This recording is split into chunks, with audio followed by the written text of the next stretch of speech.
Welcome to Hot Takes on the Classics. My name is Emily Maeda, and I am joined by Tim McIntosh. The Israelites did evil in the Lord's sight, so the Lord turned them over to Midian for 7 years. The Midianites overwhelmed Israel. Whenever the Israelites planted their crops, the Midianites, Amalekites, and the people from the east would attack them. They invaded the land and devoured its crops all the way to Gaza. Israel was so severely weakened by Midian that the Israelites cried out to the Lord for help. So, Tim, that's our text for today. Where's it from? It's from the book of Judges, Emily. Can I tell you a story about the book of Judges from my childhood? Please. When I was a kid, my parents gave me a copy of the picture Bible. Have you ever seen like one of those picture Bibles? It's almost like a graphic novel of the Bible. What was the picture on the front? What was the picture on the front? Well, this one was a red faux leather with red embossed lettering. Okay, not the same one I had. Not what you were remembering? What was on the cover of yours? The thing that you're remembering? Children of Israel walking through. Oh, really? We've discussed this before. Yeah, I do know that one. So, well, that's perfect because the children of Israel crossing the desert happens just before the book that we're discussing today, the book of Judges. Now, I was thinking back about when I was a kid and I read the picture Bible. I had two favorite books. My favorite books were Exodus and Judges. Exodus, of course, is where like we get the picture of the children of Israel crossing the desert.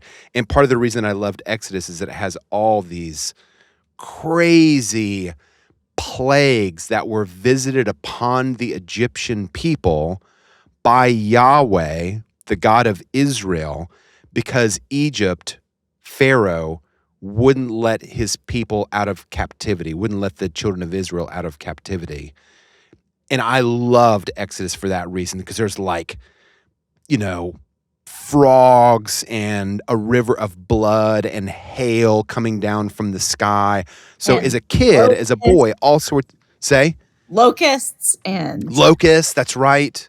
It's just like action, blood, and conflict, which are kind of exactly what a little boy like me was really excited. Okay, so do you know what my second favorite book out of the picture Bible was? Well, I think I'm just going to go out on a limb that it was Judges. It's same Judges. reason. I also Exactly. love the Exodus. I also love the Exodus. I can't say that I loved Judges. I love the Exodus for all the reasons you said, but Judges. Did you dislike Judges? I don't know. I just didn't. You know which story I liked best in Judges? Which one? The tent stake through the bad guy. Loved that. Okay, so I think you should tell that story like at an appropriate moment. All right. But that story is again part of the reason why I liked Judges so much. It's like warfare, conflict, crazy forms of death. And of course, we meet all of these in the book of Judges. Incredible heroes like Samson, the like Herculean philanderer. We meet Gideon, who defeats this huge army with only 300 men. We meet the war princess, prophet Deborah. There's all sorts of like spears and swords and broken teeth. So that's why I loved it. I will say, reading it as an adult is a pretty different experience. Completely. Right? Completely. A pretty different experience. Okay, maybe before we dive deep into Judges, I want to do kind of like what has happened in the Bible thus far before we get to the seventh book in the Old Testament, to Christians in the Old Testament, which is the book of Judges. So, this is important to me because I grew up with the Bible, but the Bible is such a big book that I would sometimes lose track of what exactly the story was. And so sometimes the Bible would feel kind of like a series of episodes instead of like one long epic plot. although it really is that, right? I mean, Pope Benedict the 16th said, the Bible is a collection of books. And so it is both. There is a long, Yeah, it is. but it is both. And there's so many different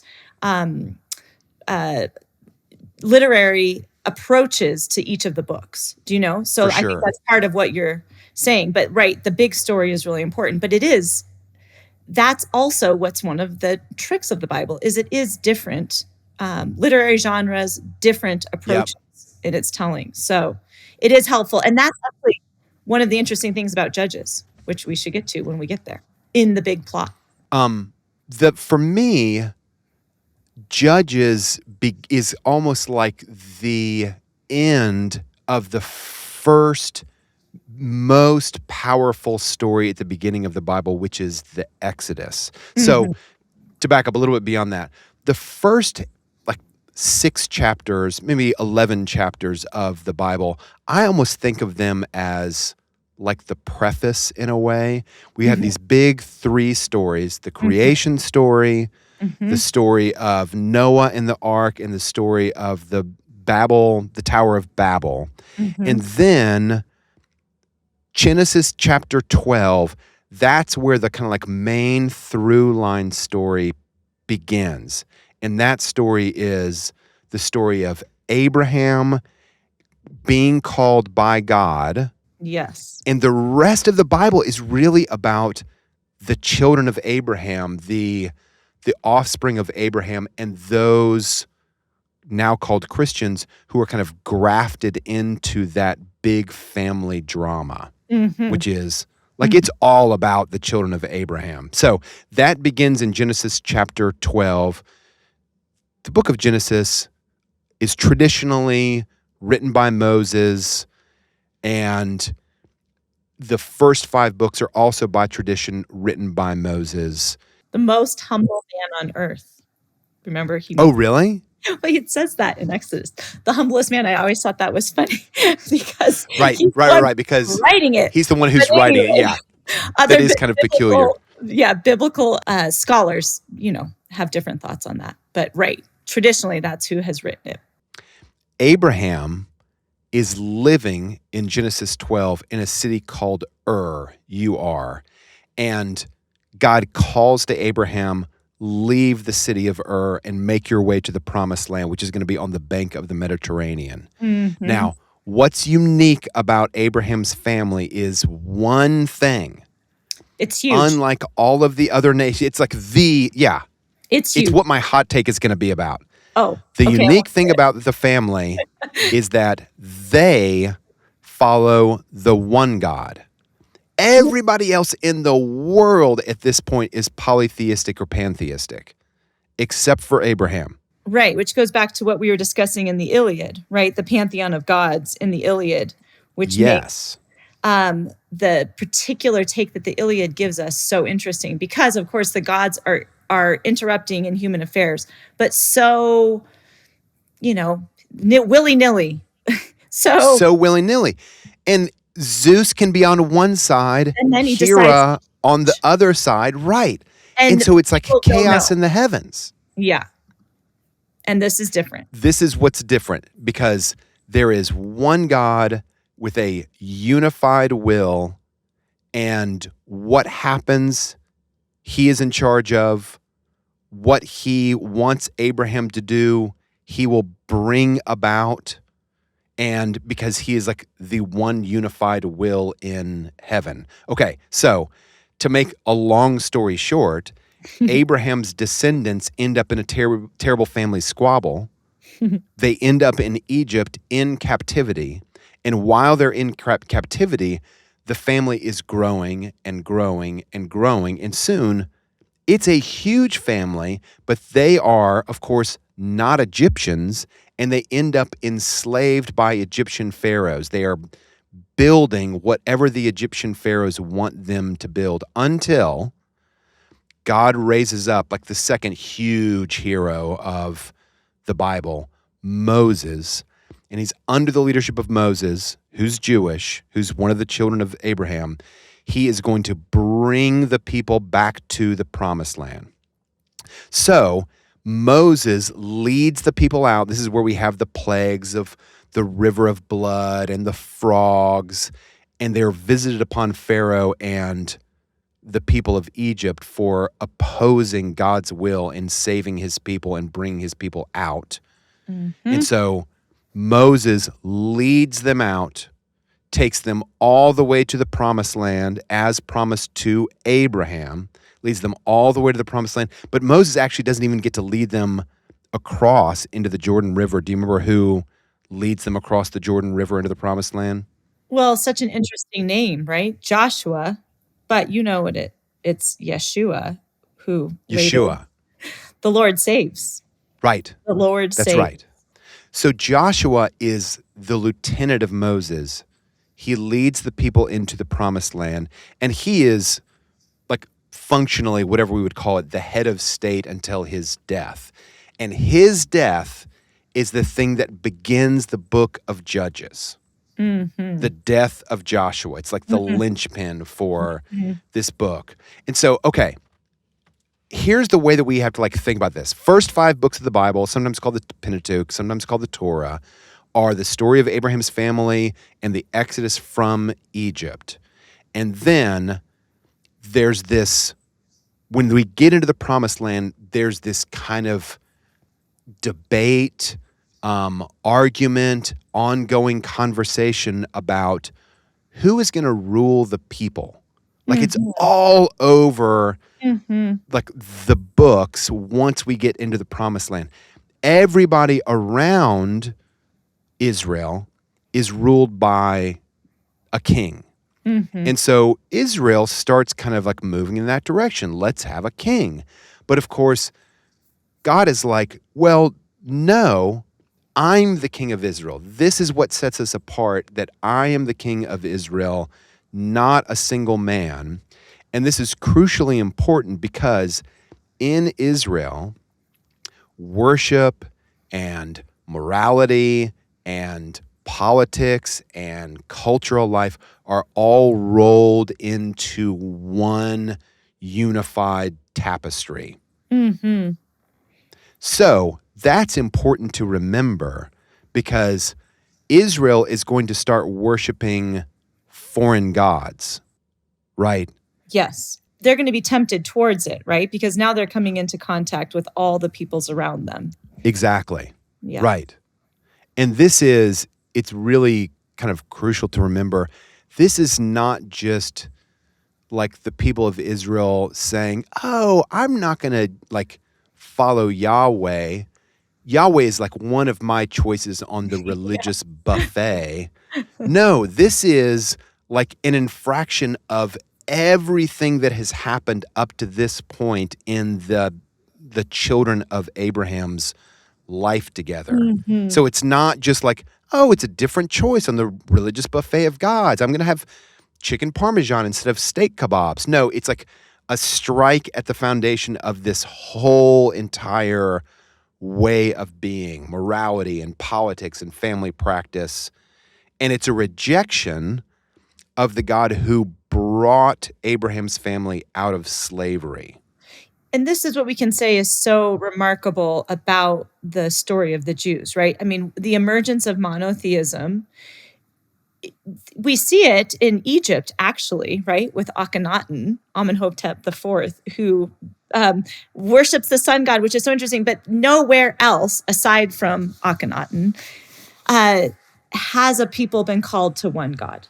So it is like people need to just stop and appreciate that revolutionary feature. Yeah. Right. Because this has never happened. This has never happened. And so the pull towards these other things, which of course the God of the book of Judges knows is intense for these people. Very much so.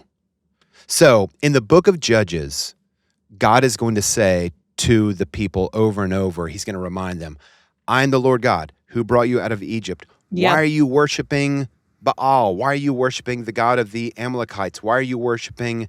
And that is the kind of like crucial repeating error of the Israelite people that happens over and over in the book of Judges.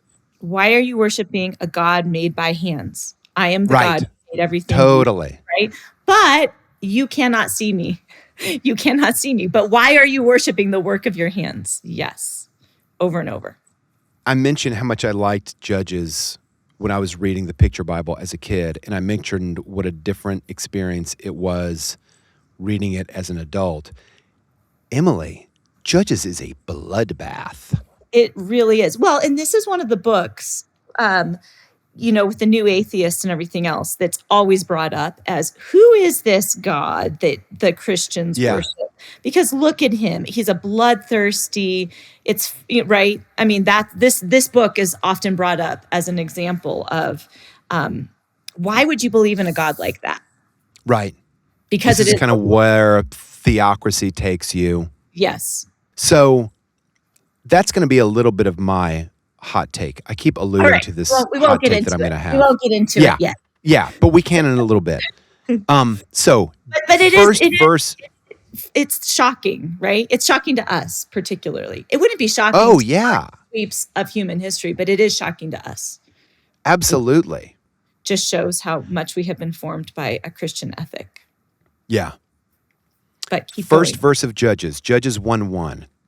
After Joshua died, the Israelites asked the Lord, who should lead the invasion against the Canaanites and launch the attack? So we learn from the very first verse, this book is going to be about a couple of themes. There are going to be two kind of dominant themes. Mm-hmm. Leadership, who is going to lead the people, especially when there's no king and there's no Moses and there's no Joshua. Mm-hmm. Who is going to lead the people? Second major theme is that this is going to be a book about war. So that's what our theme for this season is, right, Emily? Yes. This is a season about war, and that's why we chose the book of Judges and not the book of Exodus. Or Song of Solomon. How about that? Song of Solomon, exactly, like a book about romantic love, about the relationship about loving God as kind of like the analogy of romantic love. Anyway, so that's the reason we didn't choose Song of Solomon, is this is a theme, this is a season on war. So the book, Judges, there's a structure that gets established really quickly. And it's a structure that I'll call it a spiral of descent, not of ascent of going up, but of descent going down. So the structure of descent looks something like this. There's peace, and then the people, the children of Israel, start worshiping other gods. Mm-hmm. That's kind of step one in the descent. Mm-hmm. Step two, oppression. Because Israel worshipped other gods, God takes his protective hand away. Mm-hmm. The people are captured or subjugated by any of a number of rival tribes, the Amalekites, the Philistines, the Midianites. That's kind of like step two in the descent. Step three, there's a change. There's repentance. Israel recognizes the error of her ways and turns. She returns to God. And then, the namesake of the book, a judge is raised up to deliver the people. And through the judge, the people are restored. Peace is restored. So that's the spiral that happens over and over and over again in the book of Judges. And I'll just go ahead and say the conclusion. We don't have a happy ending at the book of Judges where Israel is like, hey, man, we figured it out. We're going to just follow God now. That's a good idea. Right. I think we should do that. After like 18 of these like spirals of descent, we finally know we learned our lesson, and like meet me at the temple, everybody. I got a great idea. That's not going to happen. No. Can I say something about that Please. structure? My sister is a scholar of the Old Testament, and she was talking to me about the book of Judges. So there are aspects of the book of Judges that show up in other ancient Near East texts that, these types of literary genres. But so there's prayers, there's prophecies, there's political speeches, there's a fable, there's, all these different things that show up within Judges. But Judges represent something that no other ancient Near East text does, which just is what you just mentioned.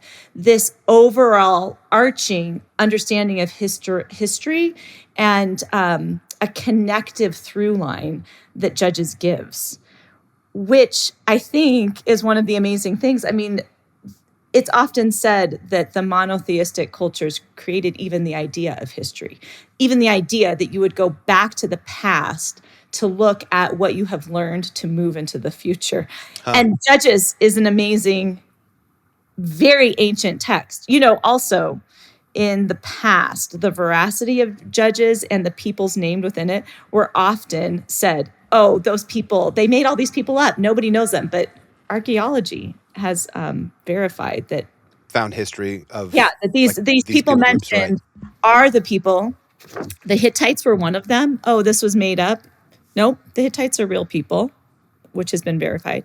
But anyway, that's kind of fascinating that the book of Judges. So Emily, in these other texts that you're talking about, like they resemble Judges in some ways, but you said there's not a through line. Right. Can you expand on that? Well, biblical scholars say that they're isolated. They're unintegrated. And that's what Judges gives us, is an integrated picture of all of, an integrated scope, an integrated story with all of these different genres represented within it. Isn't that fascinating? It really is fascinating. This occurs to me, this might be a little bit of a discursus, so we'll have to come back to our main plot in a second. But one thing that it does seem comes from the Jewish people and later the Christian people is this idea that, I'm echoing kind of what you said, yes, that history is an arrow that has a beginning point and it's going toward a destination. Exactly. Because if you just look at the habits of human life and the habits of nature, it's not an arrow. It's not. It's cyclical, right? It's a cycle, exactly. Back around. And so you see ideas like reincarnation sort of mimicking that, right? Right. That's cyclical. Right. And so the idea that you would even look historically a beginning and a middle and an end is very much a Judeo-Christian idea. And what we mean by cyclical is like, just look at, for example, the seasons of nature. Right. We begin, our calendar begins in winter with like death. Right. And then it moves to a budding, verdant green of rebirth. Yeah. And then that rebirth seasons into adulthood before beginning decay in fall and returning to death in winter. And then we start it over again. And even just like, I'm thinking about like the seasons of life. Shakespeare has this wonderful 7 Ages of Man monologue. We all begin with children, and then we grow to be children who hate school. Yes. And then eventually, sans teeth, sans hearing, sans eyes, we return to our infancy. Mm-hmm. As very old people, we return to our infancy. Mm-hmm. So there's kind of a cyclical aspect of human life, right? Yep. And it's not Go ahead. I was going to say, you design gardens and plants. You know this as deeply as anybody. Absolutely. And, there's some criticism that we have become so through line that we've lost a connection to the cyclical. And so it's not that Jews and Christians deny the cyclical nature of reality, because yes, that's one of the most beautiful things about gardens, is experiencing rebirth every spring. And yet this notion that there is a beginning and a middle and an end, and these people are being called along on it, is remarkable. And that's, also another thing that people should appreciate from this book. Literarily, whether you regard it as a religious text or not, it's a remarkable book from that standpoint, right? Yes. Because this has never been done. This showing of the descent, just like you said. And as an example of, this is what happens when you walk away from the commands you've been given as a people. I think one other difference might be in ancient texts, oftentimes the people end up being justified in their behavior by the end of the story, or the king ends up justified by his behavior by the end of the story. And I think it's just telling that this story is kind of an indictment of the people who wrote and preserved the book. Like, that's really, really uncommon. So like, there's this very popular phrase in the 90s. It became so popular that it kind of like wore out its usefulness, which is like, history is written by the winners. And you're like, okay, that absolutely is true. Like, for example, if you go to the NASA museum and you look for the Space Shuttle Challenger display, it is not a big display. It's kind of, I mean, last I heard, it's just kind of buried off in the corner because NASA doesn't want to celebrate its failures. It wants to celebrate its great victories. And so there's absolute truth to that. But I think that Judges is kind of remarkable in that the people who wrote and preserved it it is an absolute implication of their own like failures. So it's very peculiar in that sense also. Exactly. But it also shows these strange believers in Yahweh that there is a sense that they must go back to the past in order to understand how they're to operate in the future. You know, and that's a remarkable idea, that there's something that they're supposed to learn from that is supposed to teach them how they should be, right? And you're right. It's amazing. Okay, so war. 2 definitions of terms I would like to do, and then, oh my goodness, Emily, it's time for my hot take. Okay, so definitions of terms. Yeah, you've got to give some of the battles before it's your hot take. We've got to hear how these battles work a little bit. Aren't you going to give us any battles or no? I'll give you some battles. I wanted to talk about characters. Oh, okay. Yeah, characters. Are you going to give the hot take before you give us some characters? No, I'm going to get the characters are part of my first definition of terms. Okay, great. First definition of term. What is a judge? Right. Right? The book is called Judges. What is a judge? Because when you hear judge, you think guy in a courtroom. So tell us who a judge is, because that is really important. So in some ways, we could think of them as a judge in the courtroom.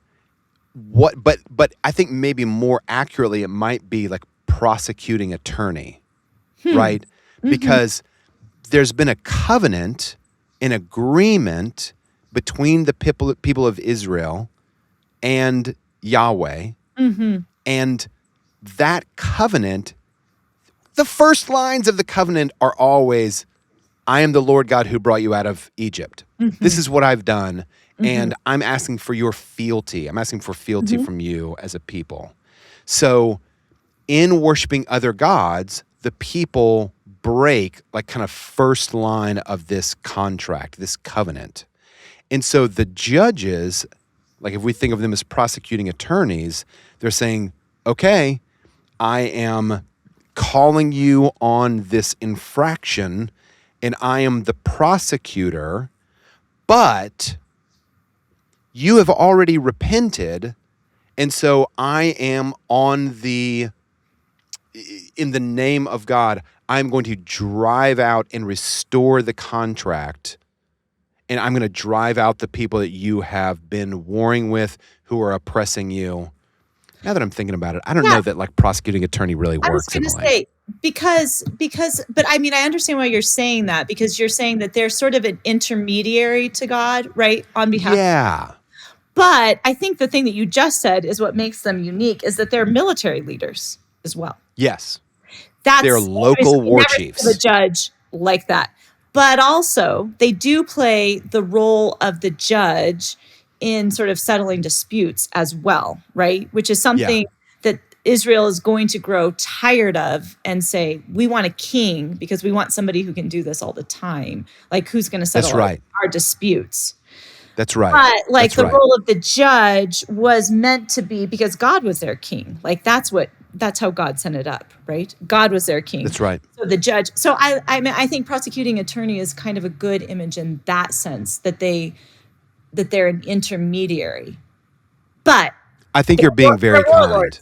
They're warlords too. Yeah, they are. They're warlords. They're warlords. So the book of Judges is a series of warlords, God raising up a local war chief, a judge, after the people have repented. And so after these judges have a tour of duty, they kind of retire and peace is restored to the people. And so some of the most famous characters in the Old Testament, in the entire Bible for that matter, are these local war chiefs, these judges. So Gideon, a famous Love the one. story of Gideon. That's my favorite story in the book. Well, Oh, it's so great. It's so great. yeah.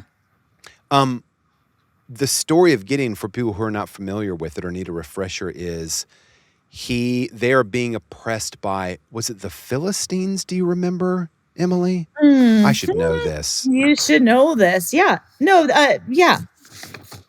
So they're being oppressed. God tells Gideon to raise up an army. He raises up this huge army, and then God says, no, it's too big. And so he's like, okay, how do I, how big do you want to be?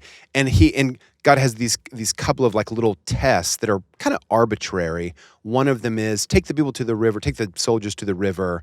Those who drink by cupping their hands, those are the ones that you will keep.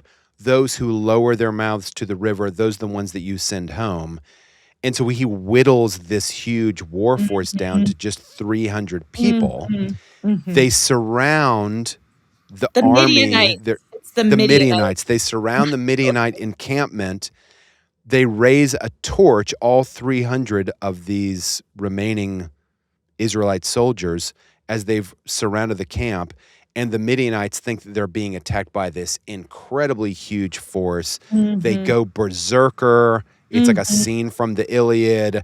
And basically, the Midian army destroys itself with only 300 like Israelite soldiers surrounding them. It's incredible. It's such a great story. Yeah, it's the great underdog story, right? And it's the great underdog story. On me. Nope, which is like a continuing theme through the Old Testament. No, you have to rely on me. It's David and Goliath, right? It's Joshua and Jericho. That's a place. One of the things, though, that's interesting in the battle that is different than the Iliad is we don't get the sense of the hero. I mean, Gideon is a hero, but it's not the hero of the Greek world, because they're not seeking their own renown. They're operating in obedience to God. So it is really a different flavor, and you don't get that sense of. You get the sense of great satisfaction over the win, but not that you don't get the glory of war. I have to say, you don't get the glory of war feeling in this. Do you know what I mean? Unlike with Hector and with Achilles, you feel it's not the same thing. It is interesting because it's being done in obedience rather than, and it's always like they're the underdog. Israel is the underdog. Israel is the clear underdog in all of these encounters. Emily, speaking of these encounters, I wonder if you should, now is the moment, I think, to tell the story of the tent spike. And, this is another thing that's really different. I guess we have the Amazons in the Iliad, but the book of Judges has a number of remarkable women who play a role. So Deborah is one. She becomes a judge, and she is leading the people of Israel in battle. Yeah. Right? I mean, and she is a great and mighty judge.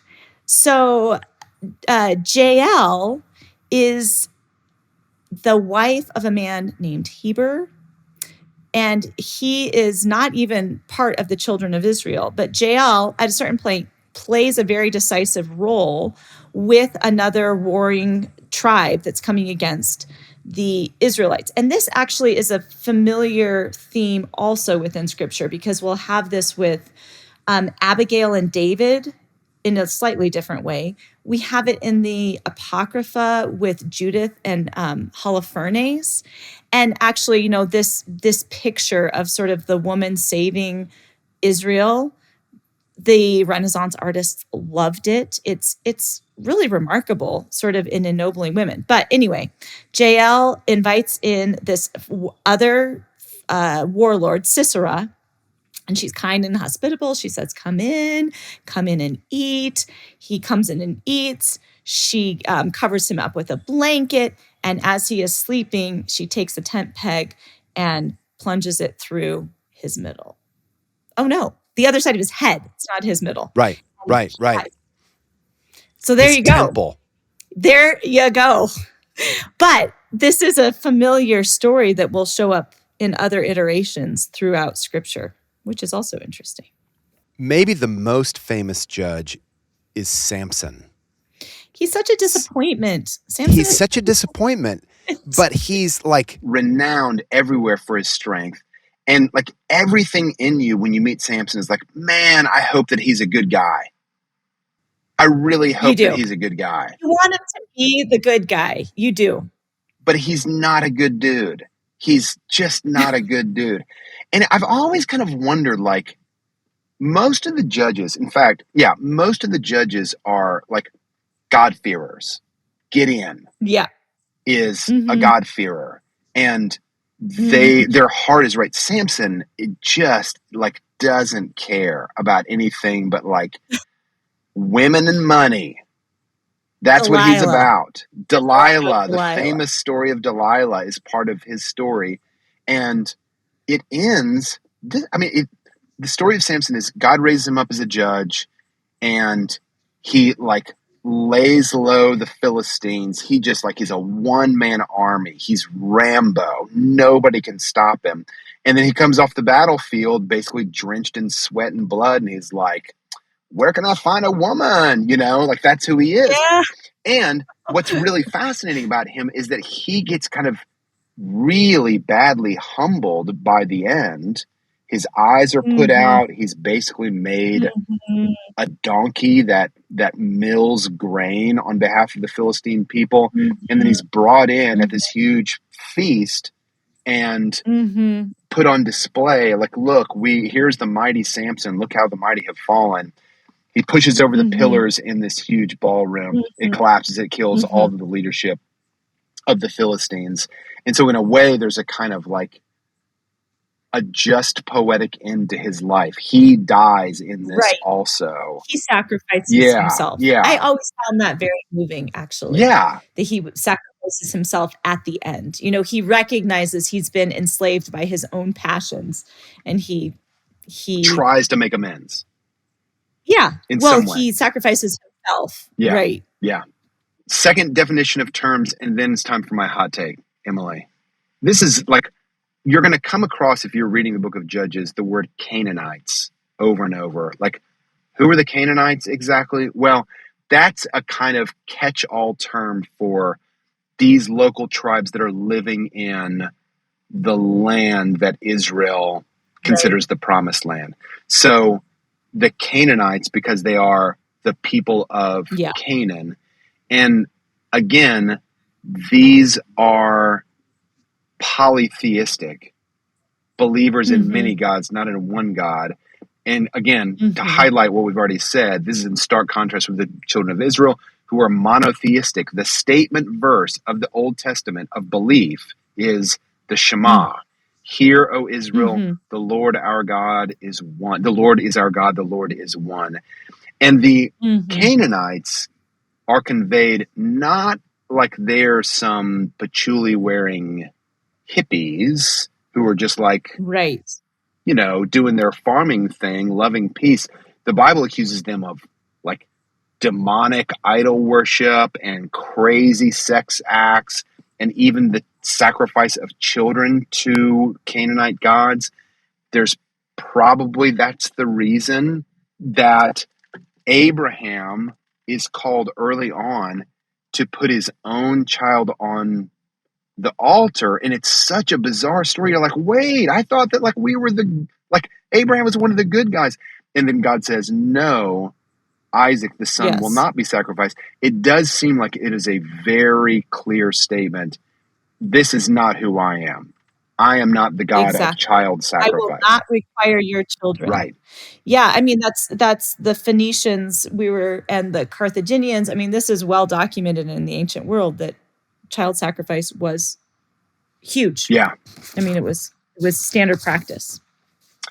The book of Judges concludes with the tribe of Benjamin, one of the 12 tribes, battling other tribes in Israel. So it gets civil war-y by the end. Mm-hmm. And all of that civil war was started when a gang of Benjamites rapes another member of the tribe of Levites' concubine.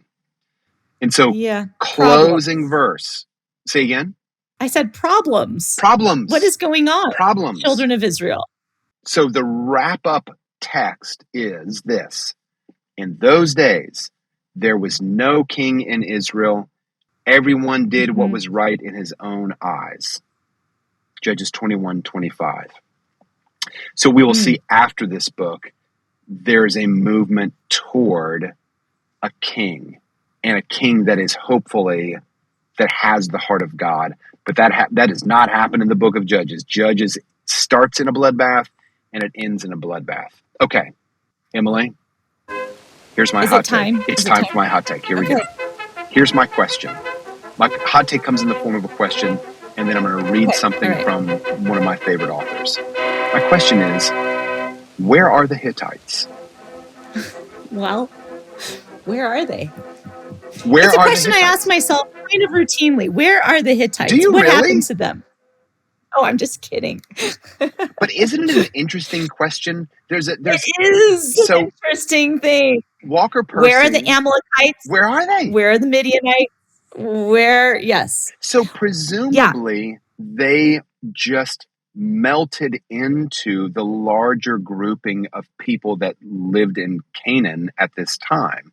But we're asking the question kind of rhetorically because there is no name, like there's no like people of Hittite lineage today or of Amalekite lineage. It's like not a moniker that we use. Whereas today in New York City, you can visit a Jewish synagogue. Right. And the people of Israel were kind of like just like a know-nothing brand. They were not powerful except for like a little blip in the history of the Israelite people. They are not big and mighty. They are kind of just small timers. And they still exist as a like people. Okay, so I just want to read a text from Walker Percy. Walker Percy was a novelist and essayist from the 20th century, Catholic novelist, wonderful, wonderful writers. And this is from one of his essays called A Message in the Bottle. Where are the Hittites? Why does no one find it remarkable that in most world cities today, there are Jews, but not one single Hittite, even though the Hittites had a great, flourishing civilization, while the Jews nearby were a weak and obscure people? When one meets a Jew in New York, New Orleans, or Paris, or Melbourne, it is remarkable that no one considers the event remarkable. What are they doing here? But it is even more remarkable to wonder, if there are Jews here, why are there not Hittites here? Where are the Hittites? Show me one Hittite in New York City. End of quote. So true. It's so true. I mean, you could say that about... Go ahead. No. I just think it's an uncanny observation. When I read that for the first time, I was like, oh yeah, where are the Hittites?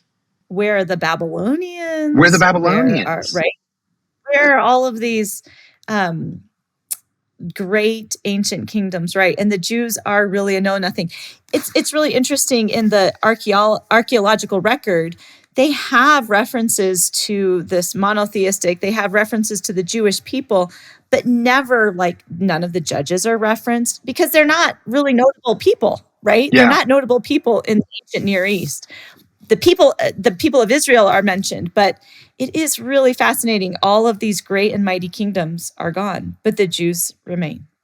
All respect to the Zoroastrians, monotheism is a gift from Abraham's family. And the kind of claim implicit in Walker Percy's essay is, they surely wouldn't have survived as a people group had they been just another polytheistic tribe. Yes, exactly. One more thing, and then I'll wrap up. Then we can wrap up the show in this hot take. It's just a taken for granted in Western religious practice. Monotheism is just a taken for granted. Of course, there is like Buddhism. Of course, there is Hindu practice. Of course, there are like pantheistic options. But the kind of, I think everybody is standing on the floor, on the floor that is called monotheism, at least in the Western world. Even if you are not a practicing believer of a monotheistic religion, your default is that. Yes. That is how you conceive of reality. If there is a God. Yeah, it's true. Yeah. I saw an interview with, maybe you know him, I can't remember his name, a pretty famous composer. And in the interview, the interviewer was kind of like, man, kids these days, right? And he said, well, I don't know. I think kids are like as bright as they've ever been. They're as capable musically as they've ever been. The thing that they don't really have is they don't really know what's been given to them. It's like so much of what they right. Their inheritance is just, it's not known to them. And I keep coming back to this essay by George Steiner, best literary critic of the 20th century, in which he calls our education system, what does he call it? Organized amnesia. It's a system that is built on like creating like historical and cultural amnesia. And I think part of this show, a little bit, at least for me, Emily, is it's trying to say like some of the things that we just take for granted, like the floor that we just walk on.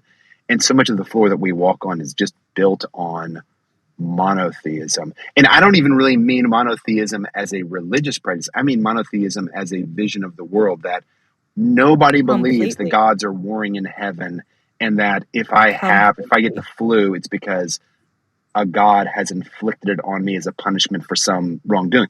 We just don't believe that anymore.